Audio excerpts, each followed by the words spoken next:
Şunu söyleyeyim, biz gerçekten ülke olarak hani bunu Türkiye'de yaşıyoruz diye veya bu Türkiye'de bir sağlık yöneticisi olduğum için söylemiyorum. Çok başarılı bir sınav verdik, vermeye de devam ediyoruz. Burada vatandaşımızın sağduyusu, hükümetimizin, devletimizin, idari kadrolarımızın, ilimiz genelinde bakacak olursak Sayın Valimizin, belediye başkanlarımızın bizlere vermiş oldukları destek çok önemliydi. Bu sayede de yaptığımız işlerde biz gerçekten başarıyı yakaladık. Ülke genelinde de olsa, Gaziantep özelinde de olsa şunu söylemek isterim. Özellikle diğer ülkelerden bizi ayrıştıran, diğer ülkelere göre bizi başarılı kılan en büyük etkenlerden bir tanesi sağlık sistemimizin altyapısıydı. Biliyorsunuz birçok yerdeki hastane altyapımız olsun, birinci basamak sağlık altyapımız olsun bizi gerçekten çalışırken başarılı kıldı. Filyasyon bu savaşta, bu mücadelede, pandemiyle mücadeledeki en büyük silah. Bunu da en iyi kullanan ülkelerden bir tanesi olduk.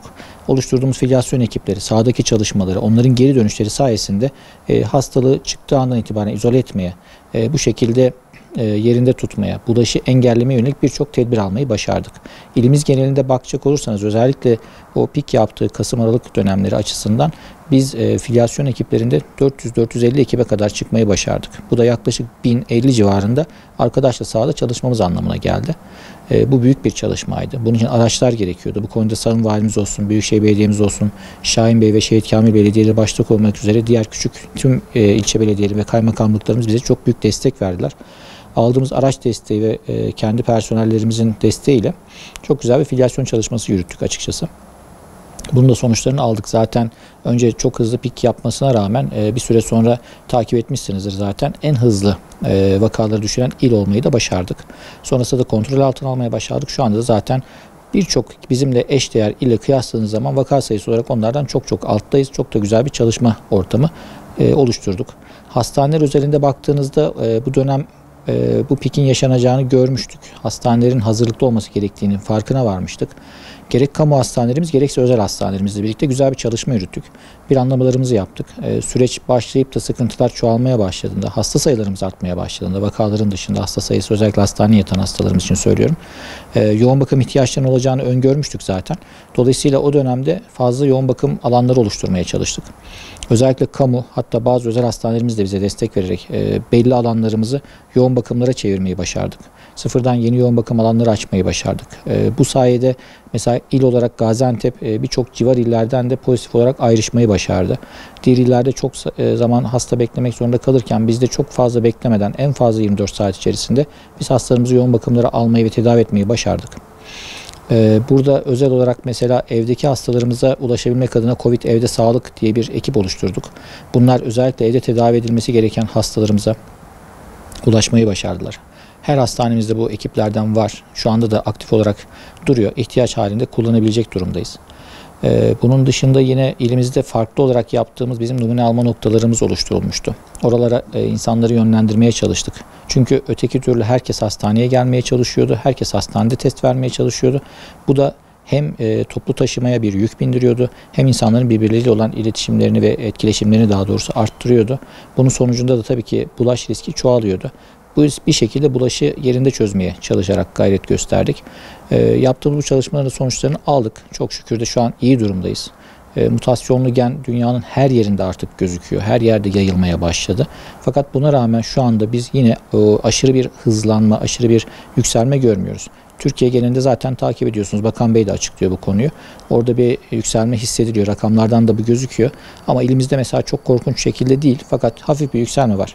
O yüzden vatandaşımızın bir sağduyusuna inanıyoruz, güveniyoruz. Onlardan yine bu konuda dikkatli olmalarını talep ediyoruz. Çünkü vaka sayısı azaldı demek bitti demek değil. Yani şunun hesabını iyi yapmak lazım. Sonuçta bir kişiden dünyaya yayıldı. Milyonlarca insan şu an etkilendi bundan. Hala içimizde rahatsız olan, hasta olan insanlar var. Dolayısıyla bulaş riski var. Onun için çok rahat davranmayalım, vehamete kapılmayalım. Hep söylüyoruz, artık bu gerçekten yaşamın bir parçası oldu. Bir slogan olmanın dışında yaşamın bir parçası oldu. Maske, mesafe ve temizlik. Bunlara uyarak hayatımızı devam ettirelim. Mutasyon bir virüsün kendi genetik yapısındaki değişikliğe giderek bizi kandırmaya çalışmasıdır diyebilirim kabaca. Virüs bildiğiniz üzere bir RNA virüsü. RNA virüslerinde de zaman zaman bu tip durumlar söz konusu olabiliyorlar. Özellikle mesela grip bunun en tipik örneğidir. Hani her mevsim sonuçta grip geçirme riskimizin olmasının nedeni grip virüsünün her mevsim kendisinde bir şekilde değişikliğe gitmesi, virülansını değiştirmesi sonucunda ortaya çıkan bir durum. Şu anda Covid virüsü de aşağı yukarı bu şekilde seyrediyor. Baktığınız zaman uluslararası yayınlarda filan takip ederseniz aslında mutasyon hani şu an yeni olduğu veya birkaç sefer olduğu değil. Bazı yayınlar şu ana kadar 60'ın üzerinde bu virüsün mutasyon geçirdiğine dair yayınlar yapıyorlar yurt dışında. Ki muhtemelen de geçiriyor. Çünkü bilimsel olarak yine baktığınız zaman yaklaşık bir 200 mutasyon geçirildiğinde artık hastalığın bulaşabildiği fakat hastalık yapamadığı gibi bir sürece girilmesi söz konusu. Yani açıkçası umudumuz da bu yönde. Yani bu mutasyonların bizlere avantaj sağlayacak bir şekle gelmesini düşünüyoruz. Mevcut mutasyona baktığınızda hastalığın şiddetine veyahut da kliniğine çok fazla bir etkisi olmadığını görüyorsunuz. Daha çok bulaştırıcılık üzerine bir değişikliğe gitti. Mesela eskiden diyelim ki bir kişi 3 kişiye bulaştırıyorsa şimdi bu mutasyonla birlikte bir kişi işte 7 kişiye 8 kişiye bulaştırabilecek duruma geldi. Tabii ki bu da süreci baltalayabilecek bir şey. Hazır kontrol altına almışken ummadığınız kişilerden tekrardan hastalığın çıkabilme riskini doğuran bir durum. Ama en baştan beri açıkçası biz hani İngiltere'de duyulduğundan beri tedbirli davranıyoruz. Gerek bakanlığımız gerek il düzeyinde bizler işte Sayın Valimizin desteğini alıyoruz. Belediyelerimizin dediğim gibi gerçekten bu Gaziantep'te çalışmak bu anlamda büyük bir şans diye bakıyorum ben. Ciddi desteklerini aldık. Kontrol altında tutuyoruz. Fark ettiğimiz vakaları hemen filyasyon ekiplerimiz gidip yerinde izliyorlar. İzolasyonu alıyorlar, karantinalarını başlatıyorlar, ilaçlarını veriyorlar, takip süreçlerini devam ettiriyorlar. Şu ana kadar öyle çok sıkıntıya gireceğimiz bir durum olmadı. İnşallah olmayacağını da umut ediyorum. Ama bu şu demek değil. Yani bu mutasyonlu genin çok daha da fazla artması veya kendi ülkemizde bile belki de virüsün tekrardan mutasyon uğrama riski var mı? Var. Ama az önce belirttiğim gibi inşallah bu mutasyonların sonu hastalığın bir şekilde dünyadan kaybolup gitmesi şeklinde olur diye düşünüyorum. Ya öncelikle şunu söyleyeyim. Bakanımız da açıkladı. Hani bunu ben de bir tıp doktoru olarak hani sağlık müdürü olmanın da dışında ben de söyleyeyim. Mevcutta kullandığımız aşı bizim bildiğimiz en klasik aşı yapılma yöntemi. Hani kabaca şöyle anlatmak lazım. Çok anlatılıyor ama biraz anlaşılabilir olsun diye söyleyeceğim. Virüsün üzerinde bir kıyafet var. Yani o kıyafetin içinde kişi yani kendinizden de bir şeyin şu kıyafetin içi boşken ben yokken bir anlam ifade etmiyor. Bizim aşı diye verdiğimiz aslında vücut üzerindeki o çıkarttığımız kıyafet. Yani içerisinde bize zarar verebilecek işte o RNA parçacığı veya herhangi bir şey yok. Dolayısıyla vücut bunu gördüğü zaman buna karşı bir bakıyor. Ha diyor demek ki böyle bir düşman varmış. Tabii ki antikor dediğimiz savunma hücrelerini bir anda aktive ediyor ve ona karşı bir hazırlık geliştiriyor. Eğer vücuda gerçekten mikrop girerse, virüs girerse o zaman da hazırlıklı olduğu için ben bunu tanıyorum diyor. Buna karşı yapmam gerekenler, elimde silahım da var. Gerekeni yapayım diye bir şekilde tepki veriyor vücut. Aslında hani hastalanmama belki garantisi değil ama şunu sağlayacak. En azından hafif geçirmemizi sağlayacak. Çünkü aşıların büyük bölümünde de aslında bir şekilde biz bunu yaşarız. O açıdan bu aşı güvenilir bir aşı. Ben kendi açımdan da sizlere örnek vereyim. Hani vatandaşımızın içi rahat olsun diye söyleyeceğim. Ben Gaziantep'te göreve başladıktan bir 9 gün sonra maalesef koronavirüs hastalığına yakalandım. Ve ağır da geçirdim. Yaklaşık bir ay kadar benim iyileşme periyodum sürdü. Son derece zor geçirdim. Tüm semptomları yaşadım. Yani şu an hani ülkede bu hastalık nedir diye anlatabilecek en böyle 3-5 adamdan belki de biriyim. Bütün semptomların neler olabileceğini, neler yaşanabileceğini çok iyi maalesef kendim deneyimledim.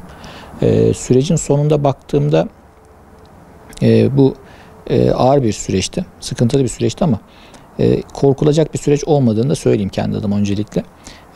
Geçireli de yaklaşık 4 ay olmuştu. Şimdi normal şartlarda bakanlığımız takip etmiştir arkadaşlar veya vatandaşlarımız. Hastalık geçirildikten sonra 6 aya kadar aşıyı önermiyor. Çünkü antikorların koruyucu özelliği olduğu biliniyor. Fakat benim 4 ay geçmesine rağmen aşı çalışmaları başladığında bizim sağlık çalışanları için bakanlık serbest bırakmıştı. İsteyen olabilir demişti. Ben açıkçası bunun korkulacak bir şey olmadığını göstermek adına, insanlarımıza örnek olabilmek adına Gaziantep'te ilk aşıyı da kendime yaptırdım. Ve gerçekten aşı yaptırdım. Hani bazen televizyonda diyorlar ya yok işte kendisine aşı olmayan bir serum yaptırdı, vitamin yaptırdı falan. Hayır. Gittim normal vatandaşlar gibi randevumu aldım. Sıraya girdim. Arkadaşlarımızla görüştüm. Gözümün önünde aşı açıldı. Aynı şekilde uygulandı ve açıkçası çok ciddi bir yan etki yaşamadım. O gün için sadece böyle bir halsizlik, bitkinlik dışında öyle ciddi bir yan etki olmadı. Zaten de bize bildirilen şu ana kadarki yan etkilerin büyük bölümü yapıldığı gün insanlarda böyle bir uyku hali, bir halsizlik, bir yorgunluk oldu. Birkaç kişi de böyle bir ağızda falan bir uyuşma yaptı. Hani öyle korkulacak ayılma, bayılma vesaire bir şey yok. O yüzden de hani aşının çip takılma ben ona da çok inanmıyorum. Hani burada bize onu da söyleyeyim. Kendi kişisel kanaatimi söyleyeyim. Zaten takip edilmek istenirseniz her halükarda takip edilirsiniz. Cebimizdeki şu cep telefonları bizim nereye gittiğimizi, ne yaptığımızı, nelere girip çıktığımızı gösteriyor. Bunu kendileri de günlük yaşantılarında deneyimliyorlar zaten. Bir yere girip çıkıyorsunuz, peşinden o mağaza ile ilgili mesaj geliyor size. Halbuki herhangi bir şey yapmadığınız halde, alışveriş bile yapmasanız. Yani bir şekilde takip edilmek istenirseniz edilirsiniz. Yani bu tip şeylerle çok korkmaya gerek yok. Her şeyden öncesi sağlık. Eğer biz bu aşılarla fayda bulacaksak, ki bulacağımıza inanıyorum, biz bu maskelerden kurtulacaksak, eski yaşamımıza döneceksek, insanlarla yeniden bir arada olmayı başaracaksak bu aşıdan kaçmak değil, aksine bu aşıyı yaptırmanın peşine düşmemiz gerekir diye düşünüyorum.